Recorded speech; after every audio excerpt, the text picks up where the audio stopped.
In this video, we will dive into what if the Avengers had disbanded after their battle with Loki. In Marvel's What If issue number 3, set on Earth-776, we are introduced to a world where the Avengers never stayed together.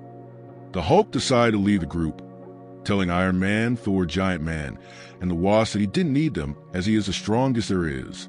Days later during a meeting, Iron Man believes that they should go after the Hulk as he is too dangerous to be wandering the world unchecked. But Giant Man holds down both Iron Man and Thor. Giant Man believes that they should not try to force the Hulk to join the Avengers. He also reminds the group that they were only volunteering their time for the Avengers. Iron Man still tries to plead his case, to which Thor agreed with him, but then changes his mind once Giant Man stated his case. Thor felt that they are not bound by oath to the Avengers. The group begin to argue about the situation. Iron Man finally snaps and tells them that if Thor wants to leave, then he will not stop him. And so Thor takes the skies to return to Asgard. With Thor gone, Giant Man tells Iron Man that without the raw power from Hulk and Thor, the Avengers will be seen too weak against any threat. So Giant Man tells Iron Man that it's best that they all go their own way.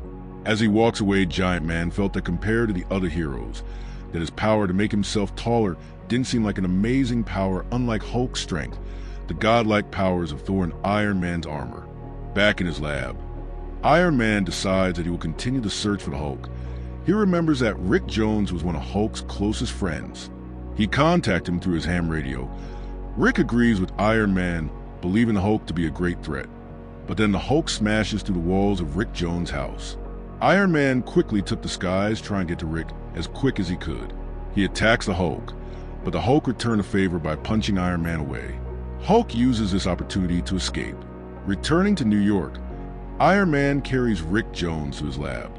Iron Man tells Rick that he will try again to capture the Hulk once his armor was repaired. However, he still felt that if the Avengers had stayed together, they would have had a chance to stopping the Hulk. Meanwhile, while Hulk was looking for a place to hide, he came across Namor, and like their Earth-616 counterparts, they agreed to work together. They contacted Iron Man and challenged him and the Avengers to a fight to the death. Since the Hulk and Namor didn't know that the Avengers had disbanded, Iron Man accepts the challenge, and that they will meet in 48 hours. Now stuck with the problem, how is Iron Man going to battle against the power of both Hulk and Namor? With Thor off-world and no way to contact him, Iron Man came to the conclusion that if he can't bring old Avengers back together, he would create new Avengers. During the next 48 hours, Iron Man worked nonstop in creating new suits of armor. Just then Rick Jones, Henry Pym, and Janet Van Dyne arrived. As he explains the situation, the group agreed that they need to work together against this new threat, but Henry Pym asked how they could fight against Hulk and Namor. So Iron Man reveals to them his new suit of armor is designed for each person's power settings. As they tried their new suits, Iron Man gets the group to practice with the suits. However, since they did not have much experience using Iron Man's armor, they crash into each other and even fly into his equipment and into the walls. In frustration, Iron Man snaps at his new teammates, even hurting the Wasp's feelings. She flies off crying with Giant Man following after her. Iron Man tried to apologize, but it was too late. Rick still wanted help, but felt that using his armor wasn't for him. Iron Man tells Rick that he cannot give Rick superpowers. As Rick feels with the others, he asks how is Iron Man going to stop Hulk and Namor. He thought of the idea to contact the Fantastic Four. With his new Avengers disbanding before they even went on their first mission, Iron Man has felt alone in his lab. Tired and angry, he tries to think of another way to deal with the threat. With no choice, Iron Man decides to give his armor with one powerful charge. That would be enough for one battle.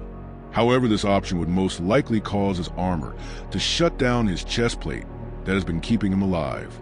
And so, Iron Man flies off to face Hulk and Namor alone. At their chosen location, Namor, and Hulk spots Iron Man flying to them. Namor tells Hulk that they need to lure him into a cave so that Namor can use his new weapon.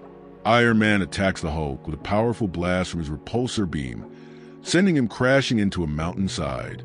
Namor springs into action, but with Iron Man's power upgrade, he is able to move faster, avoiding Namor's attacks, even causing him to fly into one side of the mountain. With Namor buried underneath some rocks, Iron Man tries to look out for the Hulk, but Hulk blindsided him for a moment. Hulk tries to catch Iron Man, but he is able to fly away from Hulk. Iron Man spots a small pond and lands in the water. As Hulk enters the water, Iron Man flies up again, shooting an electrical beam at the water, causing it to electrocute the Hulk. With Iron Man still piling on the attack, shooting his beams at the Hulk, he is finally knocked out. Out of nowhere, Namor returns to the battle, knocking Iron Man into the water. Namor follows him and uppercuts him into the sky, causing Iron Man to slam into the ground. With Iron Man lying defenseless, Hulk and Namor plan to end Iron Man. But then Giant Man, Wasp, and Rick Jones arrive in their armored suits. Rick, while in his green armor, attacks Namor, while Giant Man and Wasp go face-to-face with Hulk.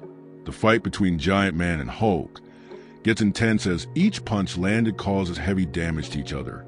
Full of rage, the Hulk charges into Giant Man, but he moves out of the way and slams a giant boulder onto the Hulk. Namor saw this as a chance to escape and swore to get his revenge another day. Hulk lands a heavy punch on Giant Man and slams him to the ground.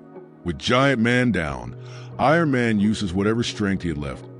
Close to blacking out, he uses his power to recharge Giant Man's armor. With Giant Man's armor fully charged, he was back in the fight. He attacks Hulk with every last bit of strength he had on Hulk. Suddenly, Namor returned to the fight, attacking Rick Jones. Namor punched Rick so hard, he flew across the battlefield toward the rock face. By chance, the Hulk saw what Namor did to Rick, and Hulk was quick enough to rescue the only friend he has in the world.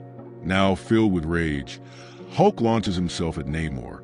The two former allies fight amongst themselves, even falling into the ocean. They continue their fight underwater, but Hulk swam away to get air, giving Namor a chance to escape. Back on the surface, Giant Man, Wasp, and Rick Jones stand over the body of Iron Man. They discover that Iron Man was Tony Stark, and he died after his damaged heart gave out on him.